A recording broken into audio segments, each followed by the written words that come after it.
Bonjour mes amis, David Simon, négation.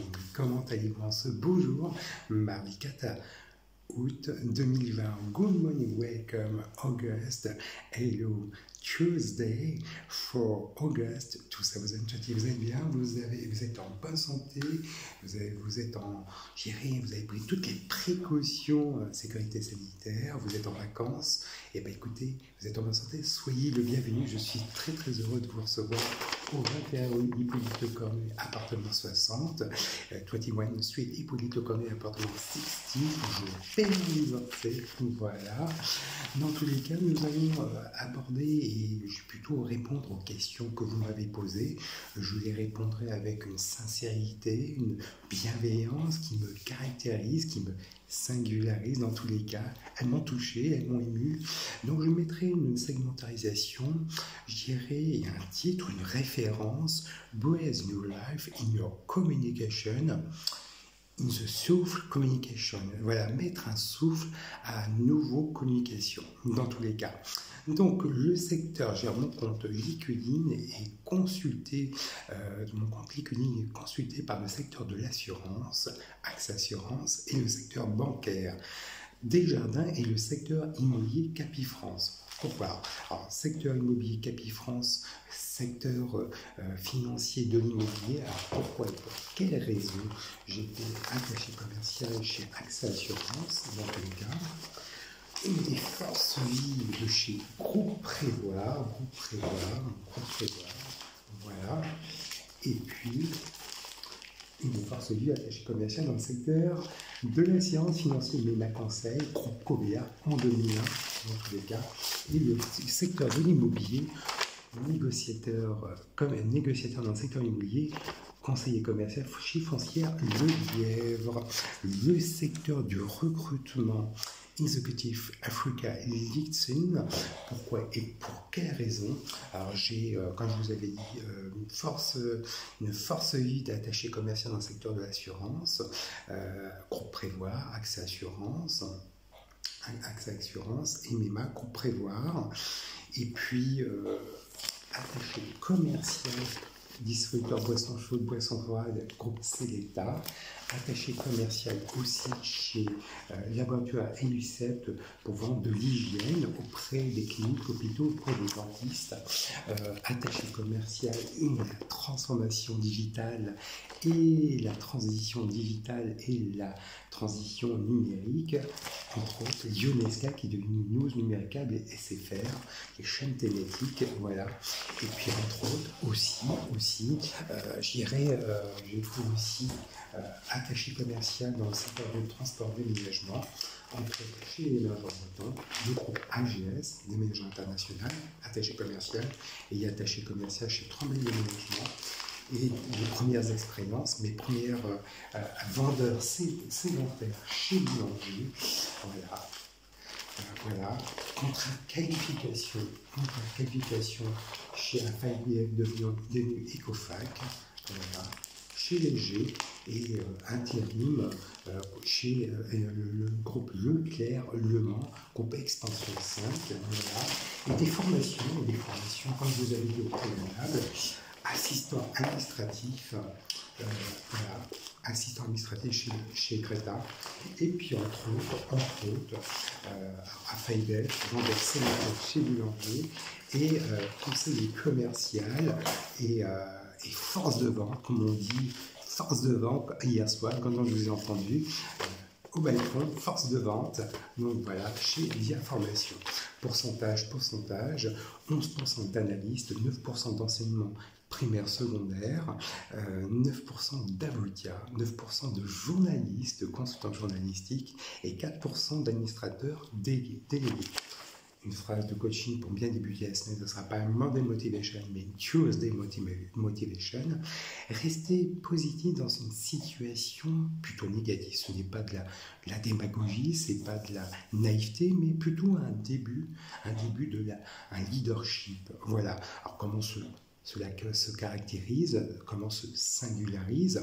Rester calme, voilà, rester calme, tout simplement, évaluer la situation, éviter une réaction négative, et puis ne pas s'emporter, soyez humble, transparent, humilité, admettre votre part de responsabilité, adapter une attitude positive, pratiquer l'auto-jugement positif, tout en restant mindset positif et confirmer votre positive attitude. Voilà. Une première question de Jean-Philippe Lécudine, qui vient de Lécudine. Au niveau de l'emploi en Sarthe, y a-t-il un impact au niveau de ton employabilité dans le secteur privé, le fait que tu es surveillant, que tu étais surveillant stagiaire et que maintenant tu es devenu surveillant ministère des Armées? Oui, parce que maintenant, le fait que de part, c'est une stratégie de communication, le fait que je suis votre serviteur David Simon, né Yassine Nami, voilà, né le 2 novembre 1972 de Montréal-la-Sarthe, où j'ai changé mon prénom pour des raisons discriminatoires en 2001, et j'ai changé mon prénom en 2003 auprès du télégément juge des affaires familiales à Madame Février, qui a inscrit sur ma copie texte intégrale de naissance. Voilà, dans tous les cas. Donc, c'est une stratégie de communication, un développement personnel et professionnel, via par la transformation digitale, via par une transition digitale, une transition numérique. Voilà, tout simplement, via par les réseaux sociaux, YouTube, Facebook, Twitter, Instagram. Instagram, c'est le même groupe que Facebook. Mais oui, tout à fait. Lorsque nous sommes sur des réseaux sociaux tels que Lécudine, professionnels, tout est vérifié. Donc on ne peut pas mentir. De par le statut, le nom des employeurs, de par aussi par mon changement de nom, de par le fait que j'étais surveillant pénitentiaire. Donc lorsque j'ai passé, je dirais, après ma démission, il faut le savoir, moi j'ai réussi un concours d'État, voilà, en passant par j'ai réussi un concours d'État, voilà. Et je suis passé par l'école d'administration pénitentiaire à Agen, une des plus belles institutions du ministère de la Justice, institution de la République française, où nous étudions le droit dans toutes les thématiques, dans toutes les formes, le sport et la salle défense, et des conférences sur le droit, sur les libertés individuelles. Donc il est très important aussi de comprendre quand tu passes un entretien auprès d'un employeur, d'un futur employeur, et on regarde ton CV, comment ça s'est passé, vous avez fait 5 ans dans le secteur de la fonction publique d'État, comment ça s'est passé, donc il pose des questions, est-ce que vous avez eu des agressions, voilà, donc il se pose des questions, tout le monde est au courant de mon agression. Donc voilà, c'est très important, et puis aussi le fait que j'ai effectué le service militaire. J'ai effectué le service militaire, donc je ne l'ai pas caché. Donc voilà, j'ai effectué le service militaire au 2e régiment d'infanterie marine, 15 ans de Panière, où j'ai effectué les classes, et j'ai été affecté à la caserne Mangin en qualité de serveur.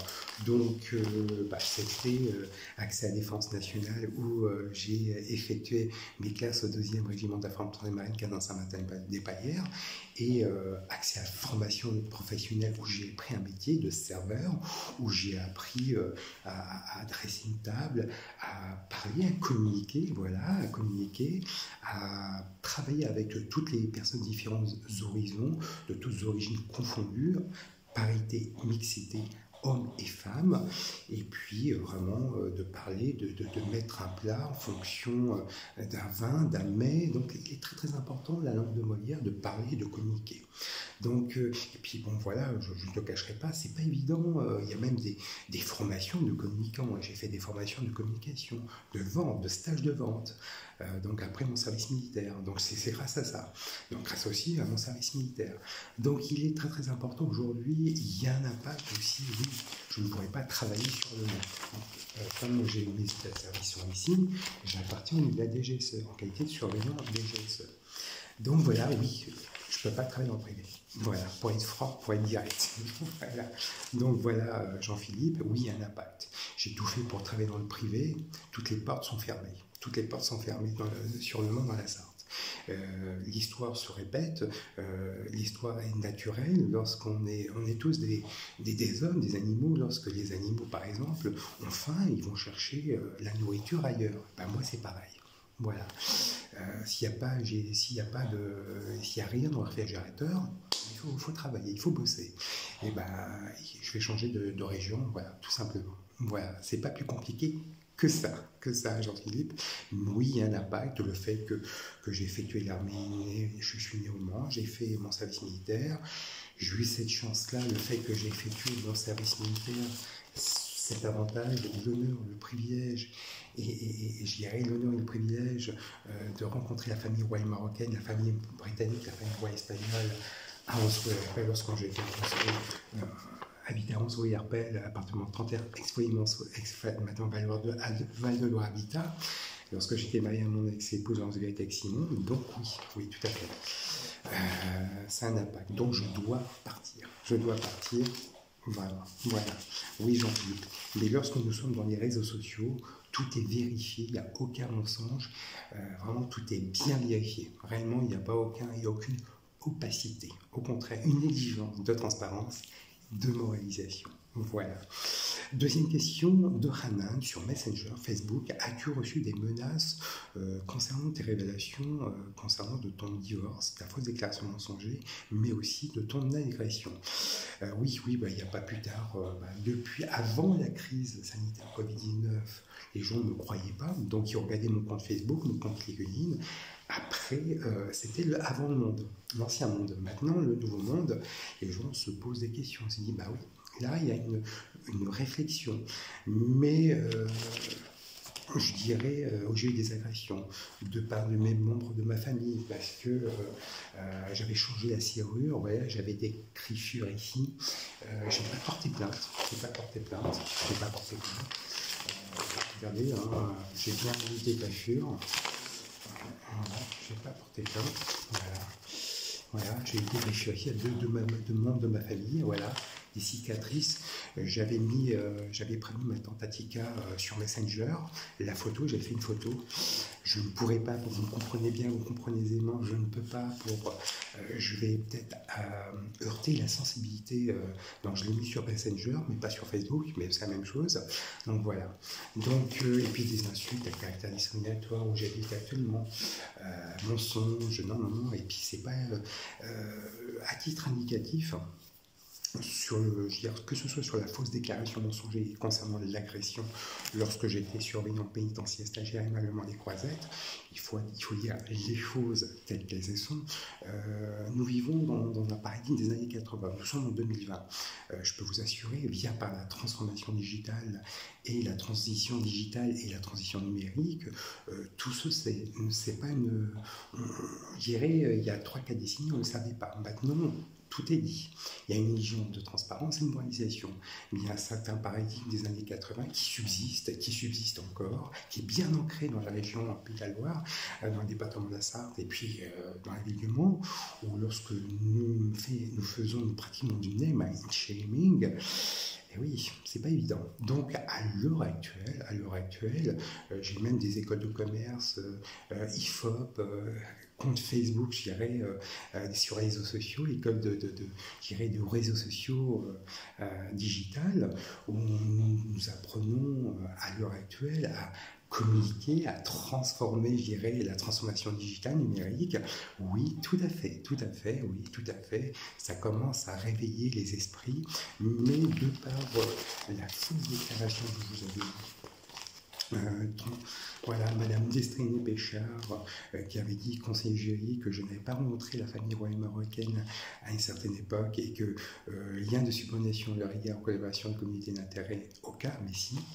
Donc nous étions amis, personnels, professionnels, donc attaché commercial chez Nima Conseil, donc à la commune, à mon ex-épouse Laurence Vérité avec Simon, à Saïm, plateforme juridique. Je connaissais son époux et à son âme, Jean-Philippe Destré. Je connaissais ses amis, donc voilà. Donc c'était quand même assez étrange. Donc fausse déclaration mensonger, tampon de la TG, tampon de mettre sa gueule, astreint le code d'argument, dans le TGI. Donc, fausse déclaration mensongère qui est quand même condamnable en justice, sachant que l'attestation sur réquisition en justice, connaissance prise de disposition article 441 du Code pénal, réprimant des déclarations, sachant de fait matériellement inexact et puni d'un an d'emprisonnement et 15 000 € d'amende. Voilà. Donc, déjà dans un premier temps. Voilà. Et concernant l'agression que j'ai subie, il y a eu, lorsque j'étais surveillant pénitentiaire stagiaire à Émalemment-les-Croisettes, comme je vous avais dit au préalable, je devais travailler sur un poste administratif. Émalemment, ça s'est bien passé. Émalemment-les-Croisettes, je devais travailler sur un poste administratif. Je suis passé sur des postes à profil, donc j'en suis très fier. Quartier arrivant, poste-quartier arrivant, poste paroi foot, quartier famille, côté détenu, et aussi poste de paroi avocat où je recevais les acteurs judiciaires et les acteurs de la réinsertion. Alors, acteurs judiciaires, magistrats, juges, avocats, huissiers de justice, policiers nationaux, gendarmerie nationaux, les conseillers d'insertion de probation, pour le point pénitentiaire, mission locale pour les jeunes majeurs, Agesti, donc, et puis les visiteurs de prison. Les attachés consulaires, les personnes placées sur la justice étaient de toutes origines confondues et de différents pays. Donc voilà. Donc, et puis aussi les magistrats du parquet et le directeur du cabinet de la préfecture de la Sarthe, entre autres. Donc j'ai eu cette chance. Donc voilà. Donc je les recevais avec. J'étais pas au-dessus des lois, au-dessous des lois, j'étais en toute neutralité, avec mon professionnalisme, avec mon sens de l'écoute, sens de l'observation. Je travaillais en collaboration avec mes supérieurs hiérarchiques, pyramidal, transversal, et grâce à mes collègues personnels de détention qui géraient la détention, qui géraient la sécurité optimale. Donc voilà, il est très important. Mais en sachant que quand j'étais surveillant pénitentiaire stagiaire Émalemment-les-Croisettes, mon supérieur hiérarchique Olivier Rayon a laissé entrer les personnes issues des services d'enseignement qui étaient hostiles à mon égard. Donc certains, où j'habite actuellement, au 21 rue Hippolyte Corday. Donc je donne précaution oratoire. Il y a violation en réunion, agression auprès d'un dépositaire de l'autorité publique judiciaire, tentative de corruption de fonctionnaire, tentative, je dirais, d'homicide involontaire. Agression auprès d'un dépositaire de l'autorité publique judiciaire, on a un mot surveillant pénitentiaire, tentative d'agression auprès d'un militaire du 2, donc deuxième régiment d'infanterie, ministère de l'armée. Voilà. Donc, voilà. Donc il y a une certaine opacité, donc tout ça mis bout à bout, oui. Donc, soit ça fait jurisprudence, nous allons à la plus haute juridiction de l'ordre judiciaire français qui se trouve où ? À Paris, qui se nomme la Cour de cassation et qui prennent des décisions de matière civile, pénale et commerciale. Voilà, tout simplement par rapport à ça. Mais moi, à l'heure actuelle, sur cette fausse déclaration mensongère qui est quand même condamnable en justice, qui a été établie par les juristes du COMEA, voilà, donc je me précaution oratoire. Donc, les photos dont je vous avais dit, David Simon, né Yassine Nemi, voilà, dont je vous avais dit au préalable, David Simon, né Yassine Nemi, né le 2 novembre 1972 dans le Nord-la-Sarthe, où j'ai changé mon prénom pour des raisons discriminatoires, voilà, auprès de Maître Caroline David, inscrit à l'hôtel de la rue du Mans, et que c'est inscrit à ma copie texte intégrale de naissance. Voilà. Toutes les photos sont bien, moi, David Simon. Nous étions amis, plateforme Stein, voilà. Mon ex-épouse à Belle-Île-en-Mer. Nous étions aussi au Légendes Café, voilà, amis. Mon ex-épouse à la Poulaiserie. Eh oui. Au 27 rue Marivaux, rez-de-chaussée, Gazonfier. Et oui, alors vous allez retrouver à peu près les gens de café à l'époque. Moi, Jean-Marie Dadier, Anne de Rennes, moi, votre serviteur David Simon, né Yassine Nemi, voilà, les gens de café. et mon ex-épouse en vérité Simon. Et vous allez retrouver au Légende Café mon ex-épouse Jean-Philippe Destré, paix à son âme, derrière moi-même votre serviteur David Simon, et voilà, regardez, et Madame Valérie Destré. Voilà, voilà. Et je n'ai pas menti. Je n'ai pas menti. Eh ouais, eh ouais. Donc voilà, vous comprenez bien, vous comprenez bien. C'est une fausse déclaration mensonger et condamnée en justice. Voilà, au 27 rue Mario. Mon ex-belle-mère, ma belle famille, et en vérité, paix à son âme. 27 rue Mario. Moi-même, David Simonet et Sienio, à Dr. Jean, avenue Dr. Jean-Marc. Voilà, avec mon ex-beau-père, paix à son âme. Voilà. La grossesse de mon ex-épouse en vérité, Simon, 27 rue Mario, où nous étions locataires. Voilà. Voilà. Oui. Donc voilà. Dans ce vérité, Simon, 27 rue Mario. Hop là. Ah, tout un bonheur, tout un bonheur. Et tout est bon pour divorcer. Tout est bon pour divorcer. Voilà. Voilà. Et la naissance de ma fille Inès, Anaïs Laurence Simon, née le 6 juin 2005, Le Mans, la Sarthe, à l'hôpital du Mans. Voilà, tout un bonheur. Voilà. Eh oui, aux oreillères pelles, nous étions locataires. Voilà, soyez des morceaux. Voilà. Ah, tout un bonheur, tout un bonheur. Voilà. Donc voilà. Voilà. Ah, alors, hop là en Normandie, la table à manger 11 rue d'Arpel, Normandie, les planches de Deauville, mon ex-épouse en vérité Simon et Inès Anaïs Laurence Simon, en Normandie, mon ex-épouse et Inès Anaïs Laurence Simon, voilà. Votre serviteur David Simon et Simon, eh oui, en Normandie, mon bébé d'amour Inès Anaïs Laurence Simon, voilà.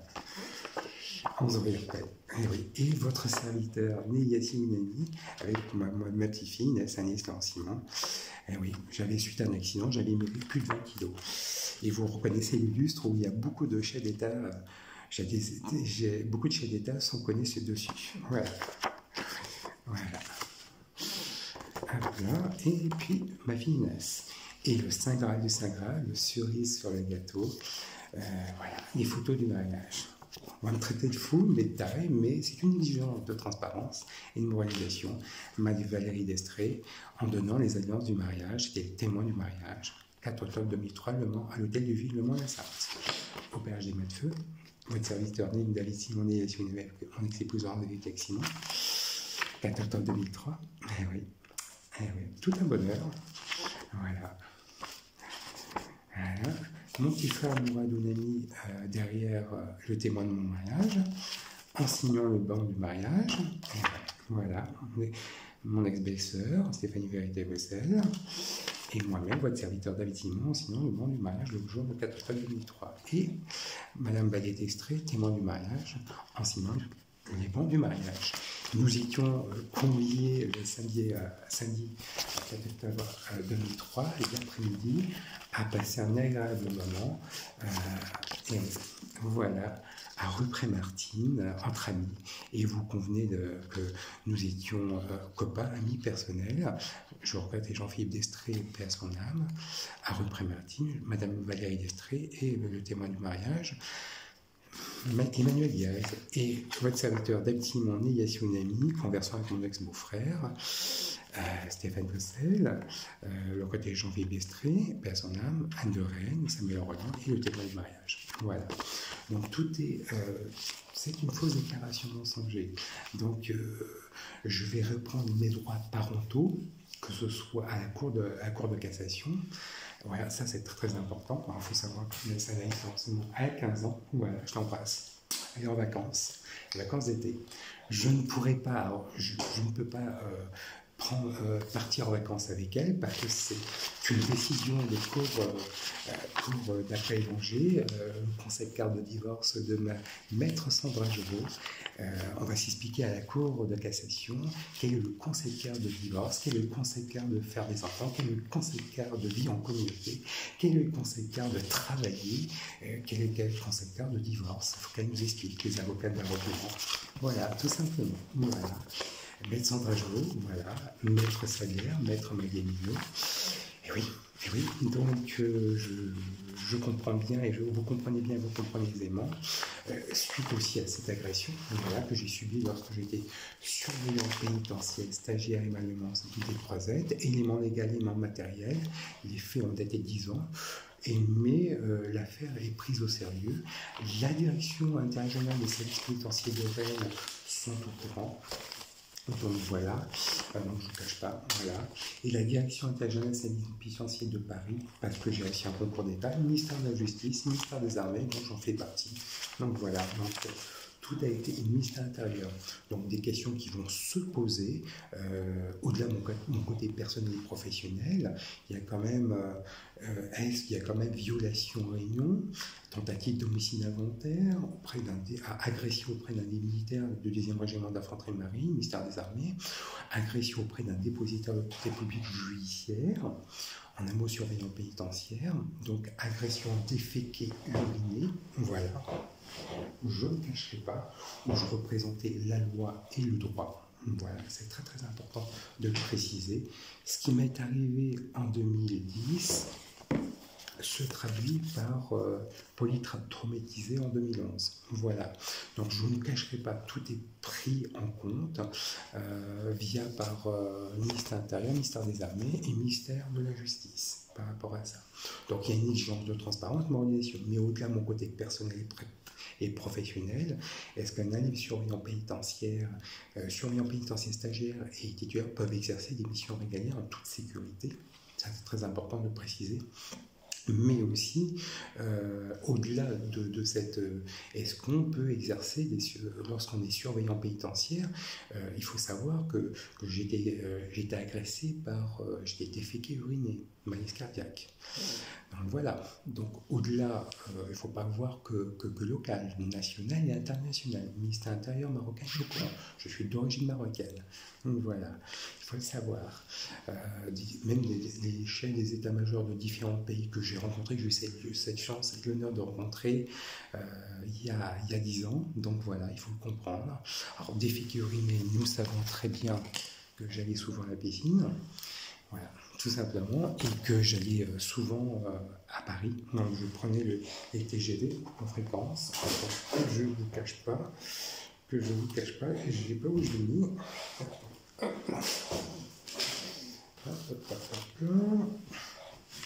Écoutez.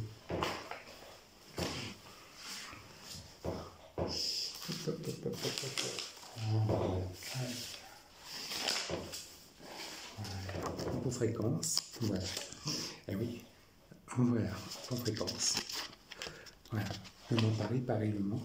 Donc, est-ce que le fait qu'un surveillant pénitentiaire de toute confession, de toutes origines, peuvent fouiller des personnes de toute confession? Au-delà de mon compte, parce que le fait que j'ai été surveillant pénitentiaire, j'ai été agressé par des personnes de différents horizons. Donc voilà, il faut savoir, il faut se poser la question de tout ça. Donc moi, je ne me posais pas la question, je remplissais des missions régaliennes. Voilà, tout simplement. Donc tout ça, mis bout à bout, se poseront des questions, même les consultants polyjustice savent la réponse, parce que j'ai eu cette chance-là de travailler sous les ordres de l'ancien procureur de la République de Paris, François Molins. Voilà. Mais pour clôturer ce chapitre, Hanan, je mets en stand-by parce que côté de ma famille, ils vont rencontrer le parquet et nous allons à Paris à la Cour de cassation. Voilà, Hanan. Voilà. Troisième question, troisième question de Cécile, tu prends des précautions sécurité sanitaire lorsque tu reçois ta fille Inès les semaines paires et les semaines impaires? Oui, tout à fait. Oui, parce que je reçois ma fille, c'est suite à une décision de justice, je suis divorcé, c'est bien marqué, voilà. Charente-Combette, Charente, je ne pourrais pas vous voir, puis vous côtoyer, j'ai reçu au moment par avocat. Donc voilà, je ne peux plus les côtoyer et je reçois un samedi sur deux, 10h à 18h, des samedis de semaine impairs, à charge de M. Simon de revenir à l'enfant à domicile, et semaine paire, mercredi ou dimanche. Voilà, c'est pas moi qui l'invente, voilà. C'est marqué. Cour d'appel Angers, c'est cour d'appel Angers. Voilà, cour d'appel Angers, voilà, cour d'appel Angers. Donc oui, je prends toutes les précautions sécurité sanitaire. Lorsqu'elle vient ici, je dirais, on a des chaussures, elle se lave les mains, distanciation à 1 mètre. Et puis, lorsqu'elle déjeune, il faut le savoir, on a une distanciation large, la longueur 1,30 m. Et puis, oui, il faut le savoir, je lave le jour, je nettoie le séjour, la cuisine. Vous connaissez mon exigence de propreté, et je dirais et d'hospitalité. Donc tout est propre, tout est nickel. Et voilà, c'est très important. 1,30 m de distanciation physique. Et puis, écoutez, lorsque je communique avec ma fille, c'est ça. Voilà. Je n'ai pas le masque parce que le masque, je peux pas. Il faut qu'on sustente, qu'on déjeune. Donc voilà, lorsque je communique avec ma fille, voilà, c'est comme ça, pour éviter tous les postillonnages. Voilà, comme ça. Voilà. Mais ça évite d'avoir cette transmission. Donc voilà, comme ça, je communique avec ma fille comme ça. À 1 mètre de distanciation, à la fin du repas, je nettoie, désinfection de la table, voilà, tout simplement. Donc balayage, lavage du sol, lavage de la vaisselle, tout est nickel. Oui, il y a une exigence de propreté et d'entretien. Donc c'est un protocole, c'est une exigence de protocole relatif au protocole de sécurité sanitaire, mais c'est un principe de protocole d'entretien et d'hygiène. Voilà, tout simplement. Donc, une 4e question, tu es devenu un Gilles Yacine. Oui, de par mes expériences professionnelles, mais aussi de par le fait qu'il y a eu la crise sanitaire. Donc, je suis en visioconférence avec vous. Donc, voilà.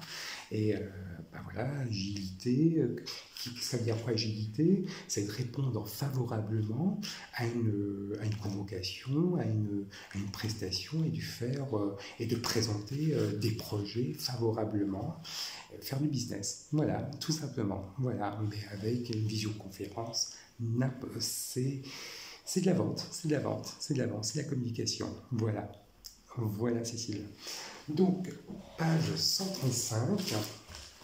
Et ça tombe bien, je vais vous lire un court extrait de Bertrand Perrier sur le bout de la langue, le plaisir de mots justes, par l'auteur de La parole est un sport de combat. Divorce, ça tombe bien, divorce, je suis divorcé. Près de la moitié des mariages s'achèvent après un divorce, dans 3/4 de cas sollicités par l'épouse, et majoritairement après 4 à 6 ans de mariage. C'est assez logique. Comme chacun sait, l'amour dure 3 ans et l'hésitation avant d'engager la procédure 1 an ou 2. Compte tenu de cette situation, de très nombreux avocats se sont spécialisés dans le droit du divorce. Ce sont souvent des femmes d'ailleurs, qu'on constate parfois qu'alors même que l'avocat devrait tenter de prendre du recul pour apaiser, autant que faire se peut, des relations des époux.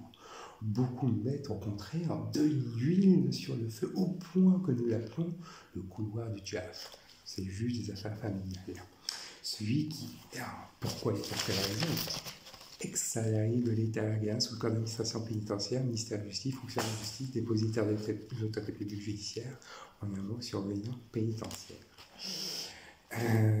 Et je reprends le fil de ma conversation, ce qui existe dans à peu près tous les tribunaux sont alignés dans les bureaux des juges aux affaires familiales et souvent dans un lieu d'éclat, dans des points, non seulement entre les parties, mais aussi entre les avocats qui plaident, comme il s'agit de leur propre divorce, une façon sans doute pour eux d'allier l'utile à l'agréable au détriment de la sérénité de la justice.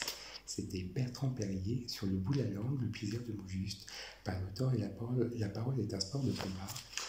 Un bel ouvrage, ça me sert, je vous promets, ça me sert. Bertrand Perrier est un avocat au Conseil d'État de la Cour de cassation. Il enseigne l'art oratoire, Sciences Po et HEC, et a participé à Film à voix haute. Il contribue à la formation des participants au programme Éloquentia qui désigne chaque année le meilleur orateur de la Seine-Saint-Denis. Alors, pourquoi ça me sert? Parce que je suis père divorcé,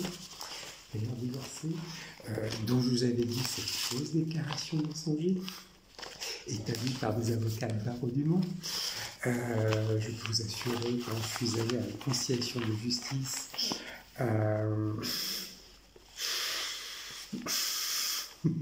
en 2015, où j'avais Maître Sandra Jovot, Olivier Guin, le juge des affaires familiales, où j'avais rencontré dans la salle d'attente tous les avocats que j'ai collaboré, où j'étais surveillant pénitentiaire au poste de parole avocat. Alors c'est lui qui a sa fille. Donc voilà, ça me fait gentiment et doucement rire, réellement.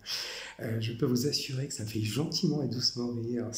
Je suis maintenant locataire du 21 rue Hippolyte Cordoue qui ne savait pas que j'avais fait des services militaires, qui ne savait pas que j'avais fait l'armée, que j'ai rencontré la famille royale marocaine, britannique, la famille royale britannique, la famille espagnole, donc les acteurs de mon agression à Hitler. C'est jubilatoire, c'est très très jubilatoire pour moi. Donc, pourtant, les acteurs judiciaires connaissaient cet appartement. Donc déjà, à la conciliation de justice, Maître Sandra Jovot avait des jambes écartées. Je peux vous assurer que moi, j'écoutais collégialement le juge de famille. Il tapait du poing, et il savait pas que j'avais fait l'armée. Il ne savait pas que que je me suis fait agresser, que j'appartenais au ministère des Armées.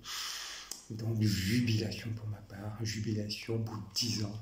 Là, 2015, divorce 2018, 2 ans.